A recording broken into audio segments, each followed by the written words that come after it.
This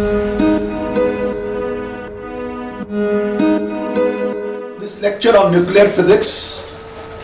Today we will first write the radioactive decay law in a mathematical form. जो हमने कल radioactive disintegration law पढ़ा, उसी law को हम आज मैथमेटिकल फॉर्म में पढ़ेंगे, ठीक है ना। पहले हम बताएंगे वो रेडियोएक्टिव डिके लॉ क्या है।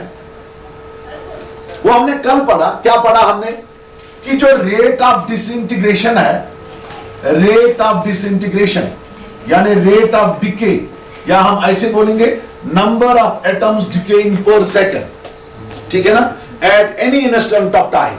अगर हमारे पास एक रेडियोएक्टिव सैंपल है, हमें पता है क्योंकि उसके एटम्स जो है वो डिके होते रहेंगे, तो अगर हम किसी भी वक्त निकालेंगे रेट ऑफ डिसइंटीग्रेशन यानी number of atoms decaying per second, वो डायरेक्टली प्रोपोर्शनल होता है नंबर ऑफ अनडिकेड एटम्स या number of active atoms, number of undecayed atoms या number of active atoms left in the sample at that instant of time.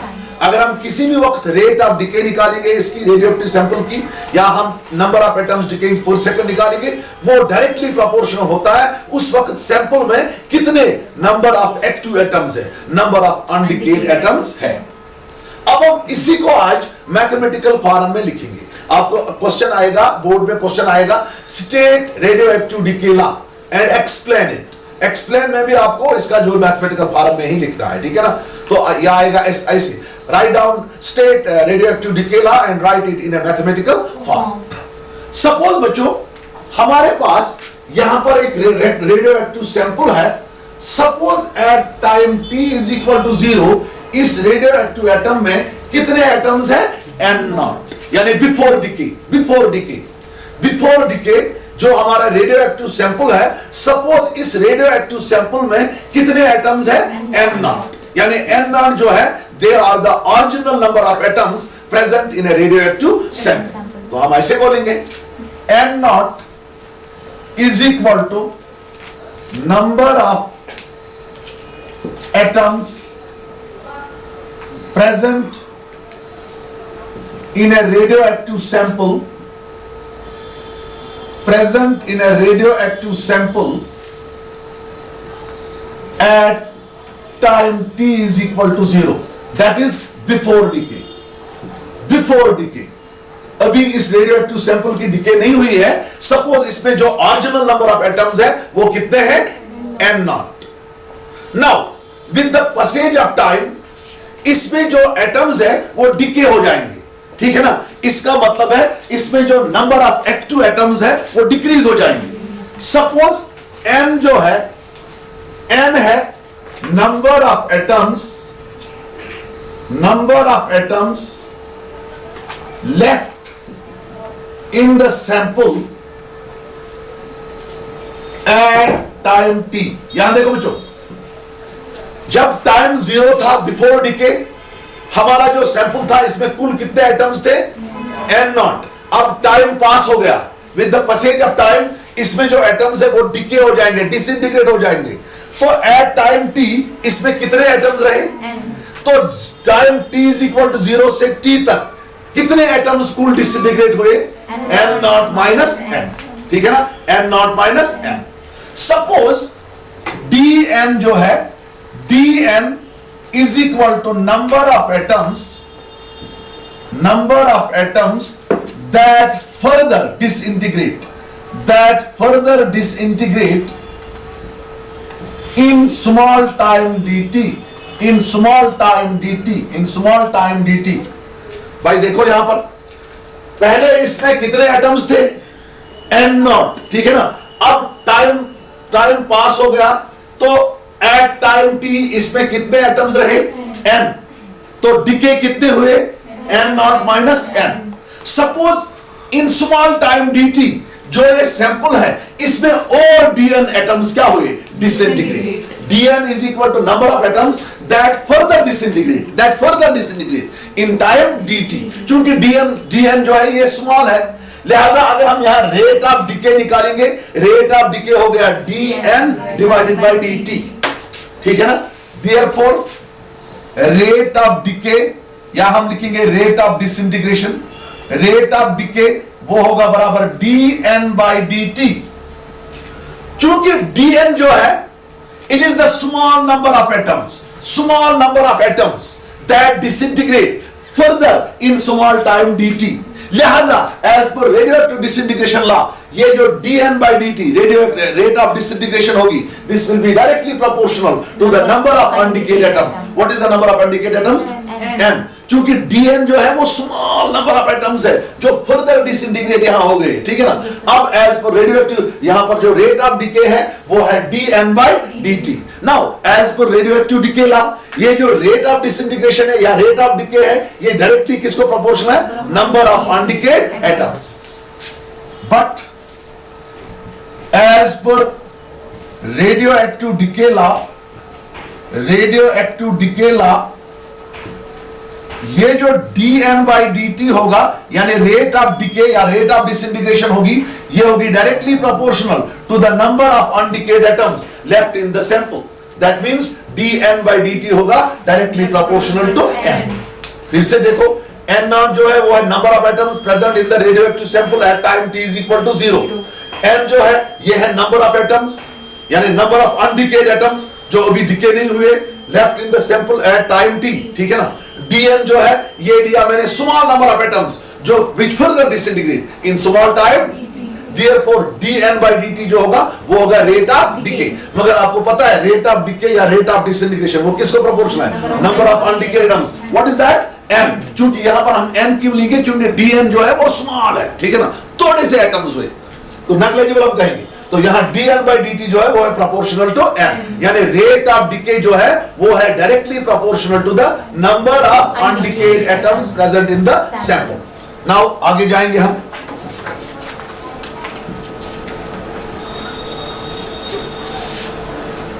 इसका मतलब है ये dn by dt जो है this will be equal to minus lambda n। dn by dt जो है this is equal to minus lambda n, where ये जो लैम्डा है this is constant of proportionality and this lambda is called radioactive decay constant और disintegration constant. Lambda जो है ये है constant of proportionality and this lambda is called radioactive decay constant और radioactive disintegration constant.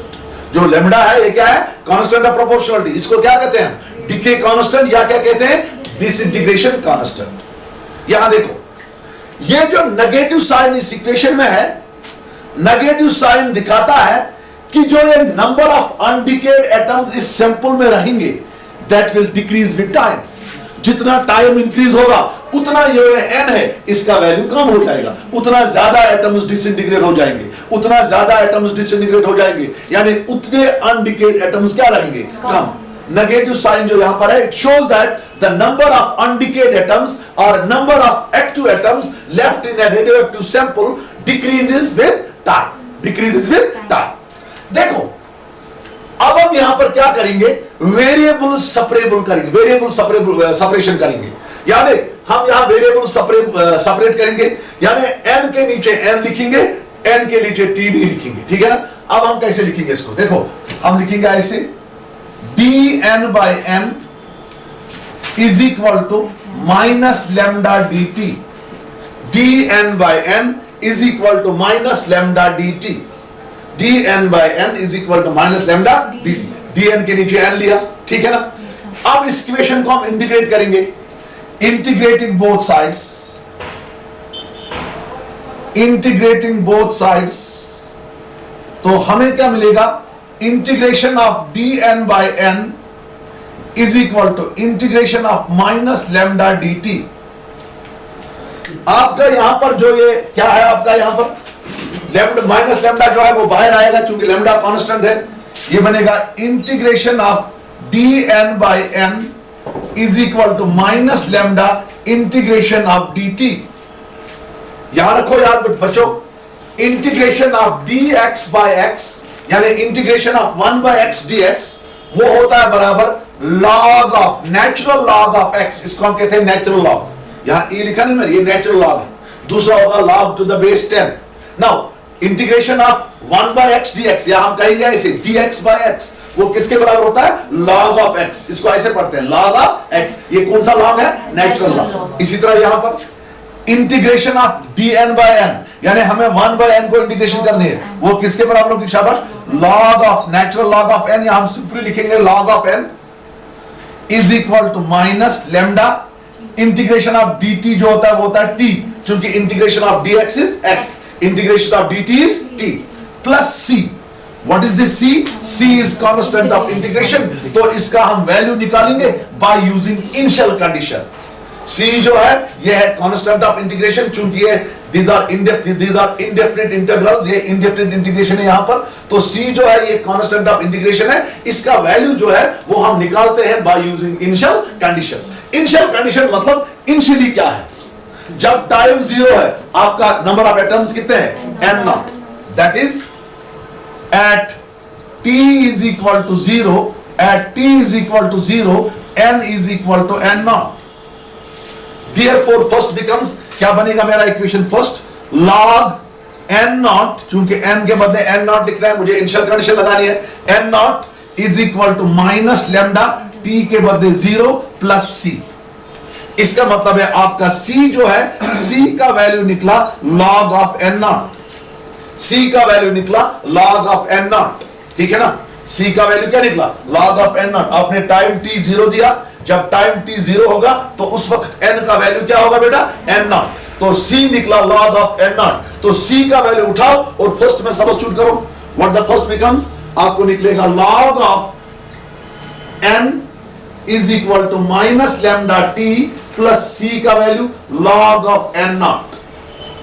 अब जो ये log वाले हैं इनको एक ही साइड में ले लो, ये बनेगा log of n minus log of n0 is equal to minus lambda t। log of n वहां से लाया मैंने वो log of n0, ठीक है ना? तो वो हो गया माइनस लेमडा t, ठीक है बच्चों? नाउ आप लोगों के मैट्रिक क्लास में एक फार्मूला पढ़ी है log m minus log n, वो होता है log of m by n। log m minus log n वो होता है log of m by n। Class 9 में log पढ़े आपने, log of m minus log of n is equal to log of m by n। ये log of m है, ये log of n है, तो ये हो गया log of n by n0। तो दिस इंप्लाइज ये होगा log of n by n0, n by n0 equal to minus lambda t। log of n by n0 is equal to minus lambda t। देखो अगर आपको ऐसे equation होगी log x is equal to t, ठीक है ना? log x is equal to t। अगर आप x का वैल्यू निकालेंगे, x होता है बराबर e raise to power t, x होता है बराबर e raise to power t। इसका पूरा प्रूफ है, इसका बराबर प्रूफ है। प्रूफ ऐसे है, देखो x is equal to e raise to power t, इसका log taking log of both sides, ये क्या बनेगा? log of x is equal to log ऑफ e raise to power t। ये हो गया log m by log n, log m raise to power n, वो होता है n log m। ये होगा log x is equal to n, n क्या है यहाँ पर? t log of e, log e का वैल्यू जो होता है 1 के बराबर, तो आपका t किसके बराबर निकला? log x जो था आपका log x is equal to t, ठीक है ना? तो इसी तरह यहां पर जो है हम n by n0 निकालेंगे, तो n by n0 जो है, n by n0 जो है वो निकलेगा आपको e raise to power minus lambda t। n by n0 का वैल्यू निकालो, n by n0 जो आपका है वो निकलेगा e raise to power minus lambda t, ठीक है? सिंपली मैंने यहां इंटीग्रेशन की, तो मुझे I hope that you have understand, ठीक है ना? n by n0 हो गया e raise to power minus lambda t। निकालो n निकालो, शाबाश, n निकालो। n किसके बराबर आएगा? शाबाश बेटा बताओ। n हो गया बराबर, n हो गया बराबर, शाबाश, n हो गया बराबर n0 e raise to power minus lambda t। बहुत इंपॉर्टेंट इक्वेशन है रेडियो एक्टिविटी में, न्यूक्लियर फिजिक्स में। This equation represents mathematical form of radioactive decay law. This equation represents mathematical form of radioactive decay law. ये जो equation मैंने निकाली, ये दिखा रही, इसको हम कहते हैं mathematical form of radioactive decay law. ये इक्वेशन क्या दे रही है? This equation gives the number of radioactive atoms left in a radioactive sample at time t. इसको हम डिस्कस करेंगे। पहला पॉइंट जो है, ये जो इक्वेशन है, it represents the number of undecayed atoms left in a radioactive sample at time t। दूसरा यह क्या कहता है? दूसरा क्या कहता है? शाबाश। दूसरा कहता है कि जो नंबर ऑफ एटम्स है वो डिक्रीज हो रहे हैं, यहां पर माइनस साइन आ रहा है, डिक्रीज हो रहे हैं exponentially with time. Exponentially with time, क्योंकि यहां पर जो टाइम है वो एक्सपोनेंट है, पावर है। अगर हम t इंक्रीज करेंगे, यहां पर जो ये n है ये डिक्रीज हो जाएगा। इसका मतलब है जो नंबर ऑफ एटम्स जो है, number of atoms left in a radioactive sample that decreases exponentially with time. तीसरा इंपॉर्टेंट पॉइंट, बहुत इंपॉर्टेंट पॉइंट जो तीसरा पॉइंट है, तीसरा पॉइंट है कि एक रेडियोएक्टिव, ध्यान देखो बेटा, सपोज एक रेडियोएक्टिव सैंपल है, उसमें 5 एटम्स है। कितने एटम्स है? 5 एटम्स। हम बोलते हैं कि इसको ये तो जल्दी जल्दी ये डिसइंटीग्रेट हो जाएगा, लेकिन एक रेडियोएक्टिव सैंपल को कंप्लीटली डिके होने के लिए इनफिनाइट टाइम लगता है। A radioactive sample takes infinite time to decay completely. देखो मैं कैसे प्रूव करूंगा। m जो है वो है n naught e raise to power minus lambda t। एक रेडियोएक्टिव सैंपल जो है उसको कंप्लीटली डिके होने में इनफिनाइट टाइम लगता है। देखो कैसे, अगर मैं इस इक्वेशन में टाइम t जो है वो इंफिनिटी लूंगा, अगर ये टाइम t में किसके बराबर लूंगा? इंफिनिटी के बराबर, तो ये क्या बनेगा? ये बनेगा n is equal to n naught e raise to power minus lambda into infinity, या ये ऐसे हो गया n is equal to n naught e raise to power minus infinity. e raise to power minus infinity होता है 0, तो आपको ऐसे निकलेगा n is equal to n naught into 0, यानी आपको n निकला किसके बराबर? 0। यानी एक सैंपल में नंबर ऑफ अनडिकेड एटम्स उस वक्त 0 निकला जब आपने टाइम कितना लिया? इंफिनिटी। इसका मतलब है a radioactive sample takes infinite time to decay completely. It doesn't take 2 or 3 days. It takes infinite time to decay completely. Now, आगे जाएंगे हम।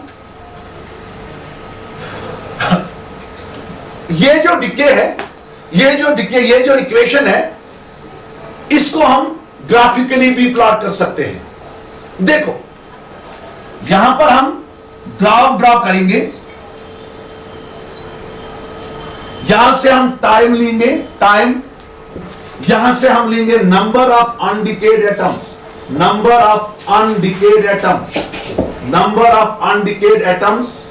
इनको हम n से डिनोट करते हैं। ये इक्वेशन दिखाती है कि number of undecayed atoms in a radioactive sample decreases exponentially with time. यानी ये जो रेडियोएक्टिव डिके लॉ जो है ये एक्सपोनेंशियल डिके है। देखो कैसे, at time t is equal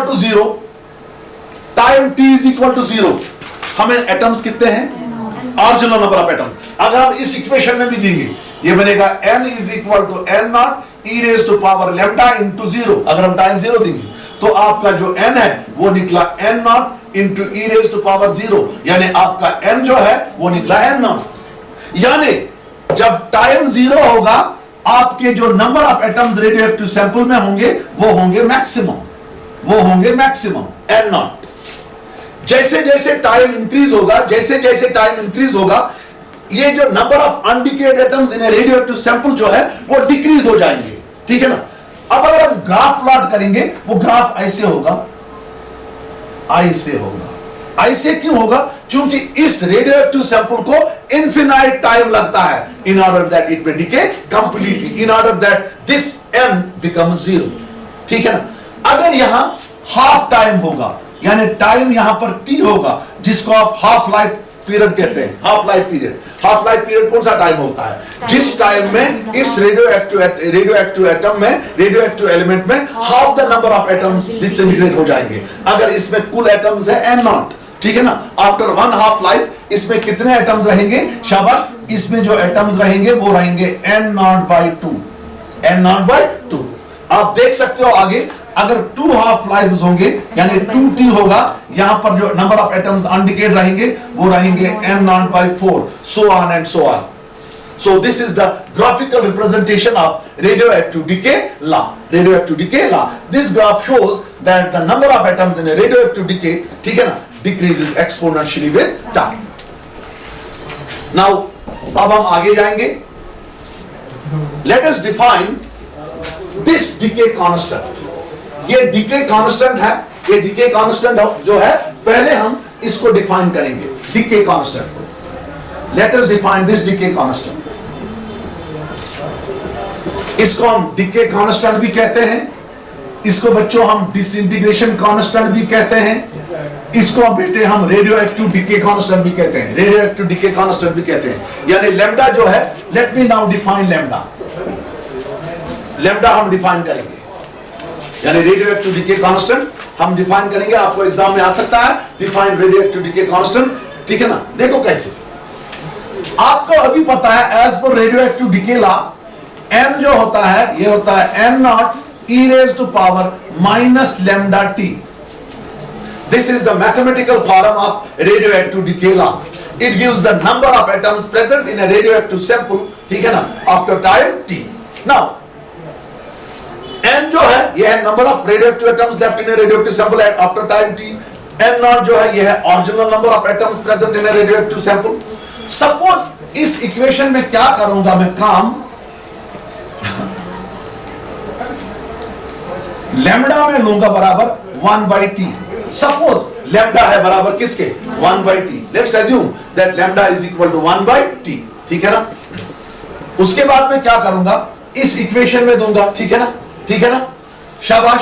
ये बनेगा n is equal to n naught e raised to power minus 1 by t into t. ये बनेगा n is equal to n naught e raised to power minus 1 by t into t, क्योंकि lambda किसके बराबर है मैंने लिया, 1 by t. ये बनेगा n is equal to n not e raised to power minus 1. शाबाश. ये ऐसे बनेगा n is equal to 1 by e into n not, 1 by e into n not, ठीक है ना. e जो है वो नीचे लाया. ये बनेगा n is equal to E का जो वैल्यू होता है वो होता है 2.718 इंटू एन नॉट. E का जो वैल्यू होता है वो होता है 1 डिवाइडेड बाय 2.71. ये होता है E का जो वैल्यू होता है वो होता है 2.178. इस E का वैल्यू 2.718. जब आप इसको डिवाइड करेंगे ये निकलेगा n is equal to 0.368 into n naught. अब अगर हम परसेंट्स में रखेंगे ये बनेगा 36.8% ऑफ एन नॉट. परसेंट में कैसे रखेंगे, इसको 100 से डिवाइड करेंगे, 100 से मल्टीप्लाई करेंगे 100% से, ठीक है ना. तो ये कन्वर्ट हो जाएगा, तो ये बनेगा n is equal to 36.8% of n naught. ये ऐसे कर सकते हैं -368 इंटू 100%, ठीक है ना. ऐसे इसको इसका डेसिमल हटाएंगे तो बाद में ये आएगा 36 पॉइंट कितना परसेंट, शाबाश, 36.8%, 36.8% ऐसे आएगा ना. 368 डिवाइडेड बाय 1000 इंटू 100%. ये 0 2 खत्म, ये हो गया 10 से ऊपर गया तो ये हो गया 36.8%. देखिए इस इक्वेशन से मैं अब रेडियोएक्टिव डिके कांस्टेंट डिफाइन करूंगा. मैं ऐसे लिखूंगा, रेडियोएक्टिव डिके कांस्टेंट जो है that is the reciprocal of the time. Reciprocal of the time, जिस टाइम में जो number of undecayed atoms radioactive sample में थे वो रिड्यूस हो गए 1 by e times the original number of atoms. The radioactive decay constant is defined as the reciprocal of the time in which the number of atoms in a radioactive sample becomes 1 by e times original number of atoms, or becomes 36.8% of original number of atoms. ऐसे भी बताऊंगा. Radioactive decay constant जो है, it is the reciprocal of the time in which the number of undecayed atoms left in a radioactive sample reduces to 1 by e times original number of atoms, because n naught is the original number of atoms, or 36.8% of what, original number of atoms. अगर हम इस decay constant का जो unit निकालेंगे, यहां देखो इसका unit जो निकालेंगे, इसका यूनिट जो होगा वो होगा सेकंड इनवर्स. चूंकि ये 1 by t है, इसका यूनिट जो होगा वो होगा सेकंड इनवर्स, ठीक है ना. अगर हम इसके डायमेंशंस निकालेंगे वो होंगे t raised to power -1, same as that of frequency. ठीक है ना, this completes decay constant. Like board था, शुद्ध नहीं था। सपोज बच्चों हमारे पास एक रेडियो एक्टिव सैंपल है, इस रेडियो एक्टिव सैंपल में कुल एटम्स जो है वो है n0 बिफोर डीके। n0 जो है वो है ऑरिजिनल नंबर ऑफ एटम्स, यानी जब डीके अभी स्टार्ट नहीं हुई है, यानी एक time t is equal to 0। वो टाइम जिस टाइम में इस रेडियो एक्टिव सैंपल में एक्टिव एटम्स जो है यानी अनडिकेड एटम्स जो है वो बनेंगे n0/2, यानी वो टाइम जिस टाइम में इस सैंपल के half atoms, half the number of atoms decay हो जाएंगे, उस टाइम को हम कहते हैं क्या, half life period.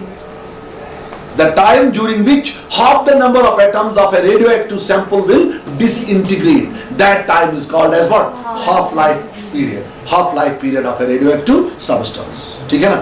The time during which half the number of atoms of a radioactive sample will disintegrate, that time is called as half life period of a radioactive substance। देखो बच्चों इस half life period के लिए मैं expression कैसे निकालूंगा, यानी how I can derive the relation between half life period and decay constant. देखो बेटा, as per radioactive DK law आपको पता है n होता है बराबर n0 e raised to power minus lambda t। What is n0? Original number of atoms present in a radioactive sample, the original number of atoms थे। What is n? Number of radioactive atoms left in a sample after time t। यहां देखो, when small t is equal to capital T जो है इसको मैं नाम रखूंगा, यह है हाफ लाइफ पीरियड। जब आपका, यहां देखो, जब आपका स्मॉल t होगा कैपिटल T के बराबर, उस वक्त नंबर ऑफ एटम्स कितने डिसइंटीग्रेट गए होंगे, n0/2, यानी उस वक्त नंबर ऑफ अनडिकेड एटम्स जो सैंपल में मौजूद होंगे वो किसके बराबर होंगे, n0/2, यानी when t is equal to capital T यानी हाफ लाइफ पीरियड, जो n है नंबर ऑफ अनडिकेड एटम्स जो होंगे सैंपल में वो होंगे n0/2। कुल एटम्स है n0, कुल एटम्स क्या है n0। जब हाफ लाइफ पीरियड आएगा उस वक्त नंबर ऑफ एटम्स जो रेडियोएक्टिव सैंपल में होंगे वो होंगे n0/2, half the number of atoms. Now इस इक्वेशन में अगर मैं t के बदले क्या लिखूंगा, कैपिटल T, n के बदले क्या लिखना है, n0/2। देयरफॉर इसको रखेंगे first, therefore first becomes n0/2 is equal to n0 e raised to power minus lambda t। देखिए बच्चों, capital T, yes, minus lambda capital T, half life period. ये n0 और n0 कैंसल, यह आया 1/2 is equal to e raised to power minus lambda capital T। हम ऐसे लिखेंगे, easy बनाएंगे, ये हो गया 1/2 is equal to 1 divided by e raised to power lambda t, ठीक है ना। Lambda e raised to power minus lambda को नीचे लिया, ये बन गया e raised to power lambda t। Cross multiply करो, ये बनेगा e raised to power lambda t is equal to 2, e raised to power lambda t is equal to 2। हमें इस t के लिए एक्सप्रेशन निकालना है। t के लिए, t को हम नीचे लाएंगे, कैसे लाएंगे, हम इसको log लेंगे, taking log of both sides, taking log of both sides, log of both sides, ये बच्चों बनेगा log, natural log of e raised to power lambda t is equal to natural log of 2, यानी log of e raised to power lambda t बनेगा आपको log of 2। देखो ये है log m raised to power n, वो किसके बराबर होता है, n log m, log m raised to power n वो किसके बराबर होता है, अरे भाई कैसे देख रहा हो, ऐसे है ना पता, log of m raised to power n वो किसके बराबर होता है, n log m, n नीचे आता है तो ये बनेगा log m। इस तरह यहां पर m के बदले क्या है, lambda t, ये बनेगा lambda t log natural log of e is equal to natural log of 2। t का वैल्यू निकालो, t का वैल्यू निकालो, t चूंकि t निकालना हमें, ये बनेगा t, ठीक है ना, t is equal to किसके बराबर आएगा, शाबाश बोलो, शाबाश, ऐसे बनेगा lambda t, यहां देखो बेटा, lambda t into log e, जो ये मैंने बताया log e होता है 1 के बराबर, into 1 is equal to natural log of 2, चूंकि लॉग ऑफ ई जो होता है ये था 1 के बराबर। ये लॉग ई किसके बराबर होता है? 1 के बराबर। भाई टी निकालो बेटा, टी हो गया, शाबाश, natural log of 2 divided by lambda, divided by lambda. यहां तक समझ आया ना? जब टी हो गया कैपिटल टी, एन हो गया n नॉट बाय 2, इस इक्वेशन में दे दिया, फिर इस इक्वेशन को लॉग लिए ऑन बोथ साइड्स, उसके बाद टी का वैल्यू निकाला। ठीक है, अब यहां एक ऐसे होता है जब हम नेचुरल लॉग को कन्वर्ट करते हैं लॉग टू द बेस 10 में, लॉग टू द बेस 10। यहां देखो, log natural log, log e होता है बराबर 2.303 log to the base 10। Log e होता है, नेचुरल लॉग होता है बराबर, नेचुरल लॉग होता है बराबर 2.303 लॉग टू द बेस 10। ये मैथमेटिक्स में बिल्कुल इसका प्रूफ भी है वहां पर। अब इस इक्वेशन में सब्स्टिट्यूट करो, यानी नेचुरल लॉग को हम कन्वर्ट करेंगे लॉग टू द बेस 10, तो ये क्या बनेगा? ये बनेगा t इज इक्वल टू, शाबाश, 2.303 log to the log 2 to the base 10, क्योंकि लॉग ई को मैंने कन्वर्ट किया लॉग टू द बेस 10 में। ठीक है, लॉग ई किसके बराबर है?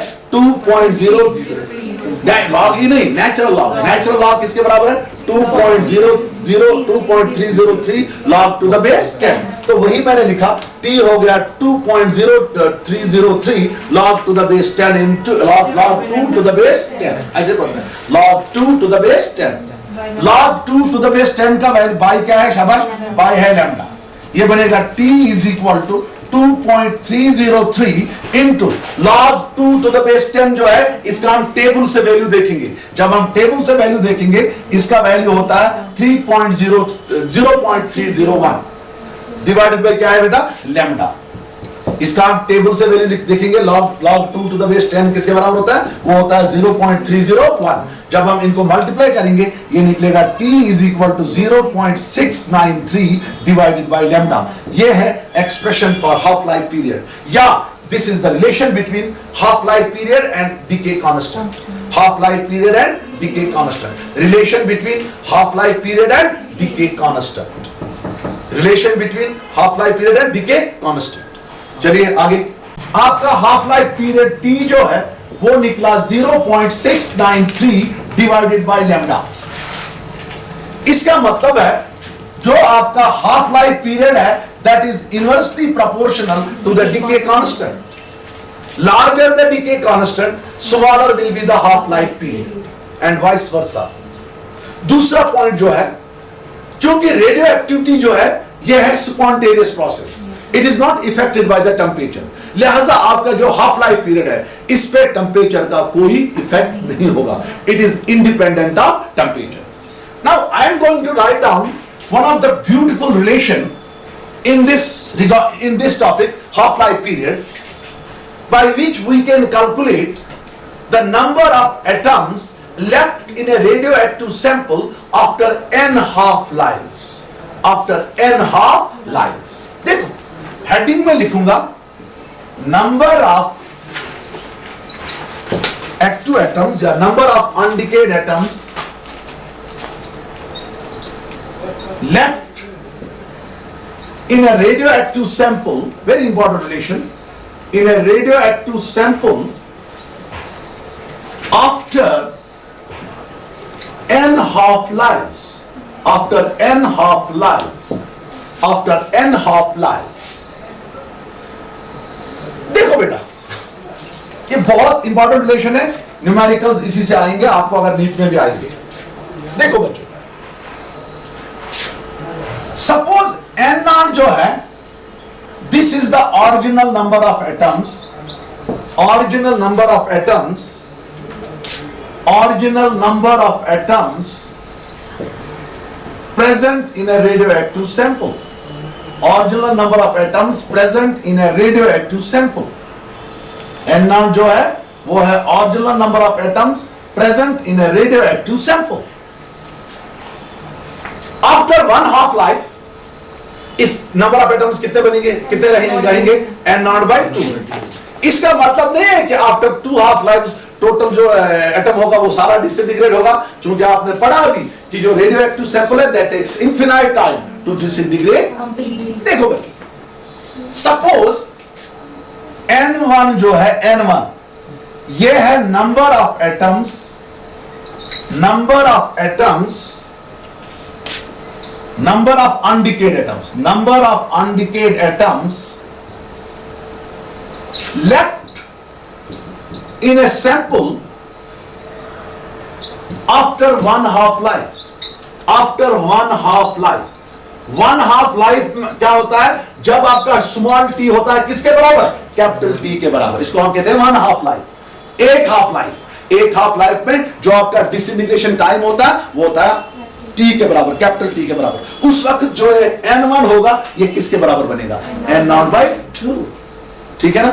Therefore N1 जो होगा वो बना N0/2। इसको मैं ऐसे लिखूंगा, N0 इंटू 1/2। कोई फर्क? कोई फर्क? N0 into 1/2। N0 इंटू 1 हो गया 1 ही, ठीक है ना? N0 इंटू 1 हो गया N0 ही डिवाइडेड बाई 2। इसका मैं पावर भी लिखूंगा रेज्ड पावर 1, कोई फर्क नहीं। ठीक है बच्चा? N2 लूंगा मैं, number of atoms, number of undecayed atoms, number of undecayed atoms left in the sample, left in a sample after 2 half lives, after 2 half lives, after 2 half lives, यानी जब स्मॉल टी होगा बराबर twice capital T. N2 जो है वो है number of undecayed atoms left in a sample after 2 half lives. तो अब आपको नंबर ऑफ एटम्स कितने हैं? N0/2। अब जो N2 होगा, N2 होगा, उसके लिए ये बनेगा आपका सोर्स, ठीक है ना? वो होगा N0/2 डिवाइडेड बाई 2। इसका हाफ हो जाएगा, इसका हाफ, पहले इसका हाफ हो जाएगा, अब इसका हाफ हो जाएगा, इसका हाफ। वो किसके बराबर बनेगा बच्चा? वो बनेगा N0/4। ठीक है? N0/4। मैं इसको ऐसे लिखूंगा, N0 इंटू 1/2 रेज्ड पावर 2। क्योंकि N0/4 को मैंने ऐसे लिखा, N0 मैं ऐसे लिखूंगा 1/4। 1/4 किसके बराबर होता है? 1/2 होल स्क्वायर। तो यहां देखो t किसके बराबर है? 2t। तो यहां आपको N2 निकला N0 1/2 रेज्ड टू पावर 2। इसी तरह number of undecayed atoms left in a radioactive sample after 3 half lives, यानी जब t होगा बराबर 3t, जरा वो किसके बराबर निकलेगा? उसको हम N3 लिखेंगे। वो होगा N0 into 1/2 raised to power 3। क्योंकि यहां क्या आया? Raised to power 1 after 1 half life. यहां कितने हाफ लाइव्स हैं? 2 हाफ लाइफ। तो यहां क्या पावर आया? 2। तो यहां after 3 half lives number of undecayed atoms कितने आएंगे? N3 किसके बराबर होगा? N0 into 1/2 raised to power 3। क्योंकि उस वक्त ये बनेगा सोर्स, तो ये बनेगा N0/4 डिवाइडेड बाई 2। वो होगा N0/8। N0/8 कैसे लिखेंगे? N0 into 1/2 raised to power 3। अब हम लिखेंगे number of undecayd atoms, number of undecayd atoms left in a radioactive sample, number of radioactive atoms left in a radioactive sample, left in a radioactive sample, radioactive sample after n half lives, after n half lives. n half lives यहां देखो बच्चों, यहां बड़ा जरूरी है। n half lives हो गया जब आपका स्मॉल t हो गया n times capital T। 1 half lives के लिए t है, 2 हाफ लाइव्स के लिए क्या है? 2 कैपिटल T। 3 हाफ लाइव्स के लिए क्या है? 3 capital T। n half lives क्या है? n times capital T। जरा वो क्या, वो किसके बराबर रखेंगे हम? उसको रखेंगे हम n। ठीक है ना? उसको किसके बराबर रखेंगे? n। वो होगा N0 इंटू शाबाश 1/2 रेज टू पावर n। ठीक है ना? ये है फार्मूला, बहुत जरूरी formula. Number of atoms left in a radioactive sample after n half lives, वो किसके बराबर होता है? n is equal to N0 into 1/2 raise to power n। यहां n का वैल्यू भी निकाल सकते हैं। t किसके बराबर है? n into capital T। n का वैल्यू निकालो, वो किसके बराबर बनेगा? Small t divided by capital T। तो आपको यहां ब्यूटीफुल रिलेशन आई, n is equal to N0 1/2 शाबाश small t divided by capital T।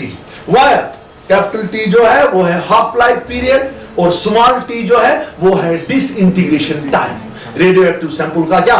Disintegration time. What T is what is T? Disintegration time. और कैपिटल टी जो है वो क्या है? Half life period.